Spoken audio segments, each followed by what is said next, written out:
Muito bem, meus amigos, Pastor Adriano Guanabara falando, e nós vamos mais uma vez para uma mensagem enriquecedora. Eu sei que essa palavra vai estar abençoando, edificando a sua vida. No nome do Senhor Jesus, nós vamos para a segunda carta do apóstolo João à igreja, do Apocalipse, que é a igreja de Esmirna. Nós já falamos na série anterior que o Senhor Jesus se revela ao João e começa pedindo para que ele venha escrever carta a estas igrejas que ficavam ali na Ásia Menor, com o objetivo de orientar os pastores daquelas igrejas o que iria acontecer na igreja local. E nós também percebemos que isso acontece ao longo da história da igreja e vem também ocorrendo conosco nos dias atuais. Esmirna significa mirra. Mirra é uma especiaria, um perfume, o sabor é amargo e tem tudo a ver com essa igreja, que foi a igreja martirizada, a igreja do início do segundo século até o ano 312, 313 depois de Cristo. E começa no livro de Apocalipse, capítulo de número 2, versículo 8, que diz o seguinte: E ao anjo da igreja em Esmirna, escreve: Isto diz o primeiro e último, que foi morto e reviveu. Segundo os estudiosos, esse anjo, ou melhor, o anjo desta igreja, foi o Policarpo. O Policarpo, ele foi martirizado no ano 168 depois de Cristo. Policarpo, ele foi discípulo do apóstolo João e na sua morte, muito interessante, na sua morte, no dia que ele foi levado ali para morrer, pediram para que ele viesse negar o nome de Jesus, que ele viesse blasfemar, ser contra, que se ele fizesse isso, ele poderia escapar da morte. Mas algo interessante que ele fala: há 86 anos que sirvo ao Senhor, ele nunca me desamparou. Como poderei agora renegar o meu Rei e Salvador?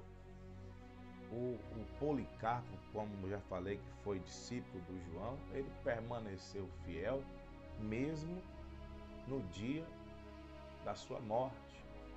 Muitas pessoas que se diziam de Deus ali negaram o nome do Senhor, mas o Senhor, o Policarpo, dentre parte ou grande maioria dos irmãos ali da igreja de Esmirna, se mantiveram fiel, porque olha que o Senhor fala no versículo 9: Conheço as tuas obras e tribulação e pobreza, mas tu és rico, e a blasfêmia dos que se dizem judeus e não o são, mas são a sinagoga de Satanás. Então, o primeiro ponto que eu quero abordar com vocês nessa mensagem é que essa igreja de Esmirna estava disposta a enfrentar tribulações e até mesmo perseguições. O Senhor fala para o apóstolo João escrever e enviar a carta a essa igreja, dizendo: eu conheço as tuas obras e tribulação e pobreza. Por que pobreza, pastor Guanabara? Porque a perseguição trouxe aflição e pobreza aos membros da igreja de Esmirna. Contudo, ela era rica da graça de Deus. Tem uma grande vantagem e também tem desvantagem em ser rico. Qual é a vantagem da pessoa ser rica? Ela pode usar a riqueza para o bem, para fazer o bem ou para fazer o mal. E quais são as desvantagens? Uma das grandes desvantagens da pessoa rica é que ela deixa o orgulho dominar a vida dela. A prepotência, a arrogância, a vaidade, a autoconfiança, né? Ela tem essa desvantagem, né? A riqueza você pode empregá-la para o bem e para o mal, mas a desvantagem tem aqui o orgulho. Outra, falando das vantagens, que é o que diz lá em 1 Timóteo capítulo 6, verso 17 ao 19, quando a pessoa ela é rica, ela tem que empregar as riquezas dela em boas obras, tem que ser uma ferramenta para a generosidade e tem que também se preocupar, porque essa igreja ela se preocupava em ser rica para com Deus, em acumular tesouro no céu, porque a palavra de Deus diz lá em Mateus capítulo 6, salvo engano, a partir do verso 19, que onde está o teu coração, ali também estará o vosso tesouro. Então muitos estão preocupados com as riquezas terrenas, mas a igreja de Esmirna, como já citamos, foi a igreja perseguida, mas que estava preocupada simplesmente em acumular riquezas para viver ao lado de Deus, para morar no céu com o Senhor. Infelizmente, muitos se apoderam da riqueza, mas não estão preocupados verdadeiramente em ter comunhão com Deus, não estão preocupados em estar abençoando a vida de outras pessoas, não estão preocupados no que vem depois, no que vem a seguir, né, em uma vida após a morte. Porque quem morrer sem Cristo, meu irmão, vai sofrer, vai ser penalizado, veremos daqui a pouquinho, a segunda morte. Mas se a pessoa que morre com Cristo, diz a palavra de Deus, aquele que morrer em Cristo, ele terá a vida eterna, terá a comunhão com o Senhor eternamente, no nome de Jesus. E aí eu quero seguir um texto que diz assim, nesse mesmo versículo 9, mas tu és rico. Eles perderam tudo por conta das perseguições, tiveram que abrir mão de suas casas, de suas fazendas, porque eram muito ricos, né? Diga-se de passagem, mas por conta das perseguições, acabaram abrindo mão de tudo para viver em comunidade e para viver, digamos que foragido. Estavam um tempo em um lugar, um tempo em outro, e acabaram se concentrando ali em Esmirna, né? Mesmo vivendo situação difícil. Ele fala, e a blasfêmia dos que se dizem judeus e não são. Por quê? Eram judeus de nascimento, mas espiritualmente não eram.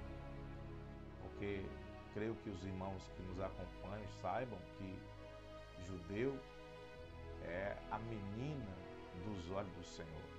O Senhor tem uma ligação, tem uma intimidade muito forte com os judeus, mas infelizmente, na sua grande maioria, até o presente momento, não reconheceram Cristo como um enviado de Deus, não reconheceram Cristo como o Messias prometido. E naquela época, vale ressaltar, por exemplo, na morte do Policarpo, que foi o bispo, né, o pastor, o anjo que o Senhor aqui está se referindo, da igreja de Esmirna, nós citamos, mas quem providenciou, que caluniou, que tentou de todas as formas derrubar o bispo de Esmirna, ali, o Policarpo, foram os judeus. Inclusive, eles providenciaram até mesmo a lenha para que viesse queimar o Policarpo, né, vivo, matar ele ali numa fogueira. Os próprios judeus providenciaram, criaram situações para que ele fosse pego, ele fosse preso e aí, consequentemente, fosse punido. Nessa época da igreja de Esmirna, tratando para a questão histórica, se referindo nesse período que eu já citei aqui, do início do segundo século até o ano 312, 313 depois de Cristo, se refere ao período mais brutal da perseguição da igreja.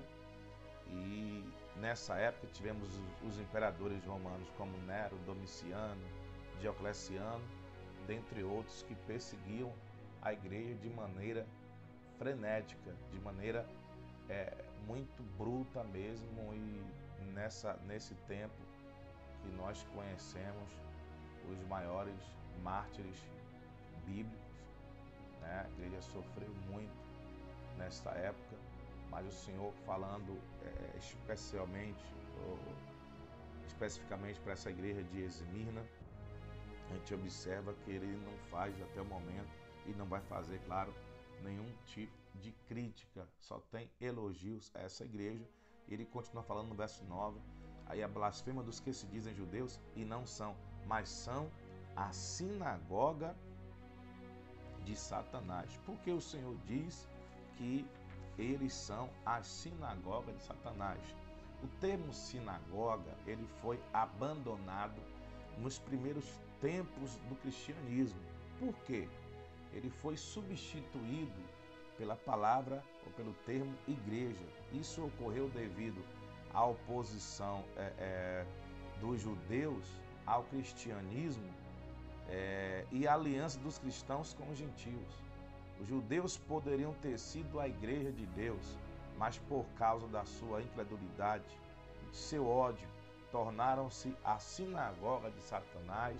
O trono de Satanás representa a oposição dos gentios e as profundezas de Satanás, a oposição dos hereges. Então os judeus tinham tudo para estar usufruindo da glória, da bênção, da maravilha de Deus desde os tempos antigos, mas preferiram perseguir o evangelho, perseguir os cristãos. E infelizmente nós sabemos que, não estou aqui generalizando, mas até hoje a gente vê um grupo de pessoas que são contrários ao evangelho, perseguição muito acirrada, mas aqueles que são de Deus, que prezam pela verdade, que prezam em seguir os bons princípios, os bons costumes, seguir ali na direção de Deus, sabe? Aí o Senhor fala aqui no verso de número 10: nada temas as coisas que há de padecer, eis que o diabo lançará alguns de vós na prisão, para que sejais tentados, e tereis uma tribulação de 10 dias. Sê fiel até a morte, e dar-te-ei a coroa da vida. Veja que maravilha. Não temas, não tenha medo o que vai acontecer. O Senhor, ele não esconde dos seus fiéis que eles poderão sofrer por causa do evangelho. O Senhor nunca prometeu facilidades e prazeres. Infelizmente, vivemos hoje um evangelho só de facilidade. Você sabe que tem gente que vem para as igrejas, não vem por causa de Jesus, não vem por causa da salvação. Alguns vêm porque quer ser rico, outros que querem ter alguma causa material resolvida, mas não está ali de fato por causa de Jesus. E nós precisamos estar buscando ao Senhor. Claro que o Senhor promete que teremos 30, 60, 100 vezes mais aqui nessa terra e ainda a vida eterna. Mas nós não podemos perder de forma alguma o foco do reino, o foco de viver ali à luz da palavra de Deus, porque o Senhor declarou que para segui-lo deveríamos cada um carregar a sua cruz. Mas também é certo que sem cruz não há coroa. Coroa é símbolo de prêmio. A perseguição pode ser uma tentação do diabo, e até mesmo uma prova de Deus. Deus costuma peneirar o ser humano para separar a palha do trigo. O diabo faz na esperança de que não encontrará no homem outra coisa senão palha para o fogo do inferno. Então, é bom que tenhamos essa convicção. O Senhor diz que teríamos uma perseguição de 10 dias. Alguns acreditam que esses 10 dias significam 10 anos. A brevidade da perseguição é o fundamento da consolação. O tempo do sofrimento será curto, ao passo que o júbilo, não terá fim. 10 é o número dos poderes mundanos, inimigos da igreja, como os 10 chifres da besta, conforme está em Apocalipse capítulo 13. A grande fidelidade obterá grande recompensa. Assim a morte será recompensada com a coroa, a plenitude da vida gloriosa. Meu querido, Deus quer que você não perca o foco. Deus quer que, por mais que você esteja passando por um momento difícil, um momento delicado na sua vida, quem sabe você está me assistindo no outro lado do mundo e aí tem sido difícil para você pregar o Evangelho, viver à luz da palavra de Deus, mas o Senhor diz aqui: ser fiel até a morte, dar-te-ei a coroa da vida.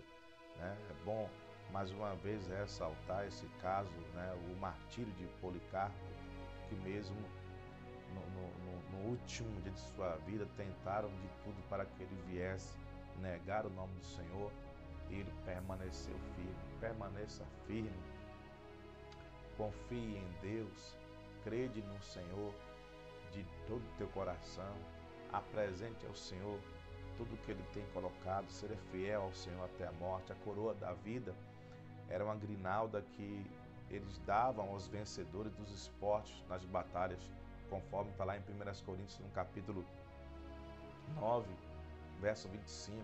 Só que essa coroa da vida que o Senhor está aqui falando em Apocalipse 2:10, essa coroa simboliza a vida eterna. É vida eterna que o Senhor ele tem para a sua vida, é vida eterna que o Senhor ele quer te dar. Aí ele fala mais num verso de número 11: quem tem ouvidos, ouça o que o Espírito diz às igrejas. O que vencer não receberá o dano da segunda morte. A segunda morte é o lago de fogo, não terá poder sobre os fiéis. Segunda morte não terá poder ao que vencer.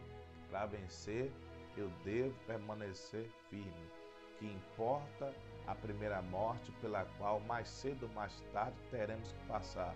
Estamos certos de que a segunda não nos poderá atingir. O que importa? Todos nós passaremos pela primeira morte, a não ser que venhamos ser, o Senhor retorne e venhamos ser arrebatados. Eu peço perdão que minha voz não está muito boa. Fizemos 5 reuniões praticamente e a voz está um pouco cansada, no dia de ontem. Os atingidos pela segunda morte serão eternamente molestados por ela, porque se houvesse a aniquilação, os seus tormentos terminariam e haveria paz para eles. Meu querido, você que está longe de Jesus, você que está longe de Deus, está na hora de você voltar. Está na hora de você firmar com Deus. Observe que começa no versículo 8, termina no versículo 11, essa carta, carta simples, mas muito bem elaborada, muito clara essa carta, em que essa igreja ela não sofre qualquer tipo de crítica por parte do Senhor. Por quê? Porque foi a igreja que se manteve fiel.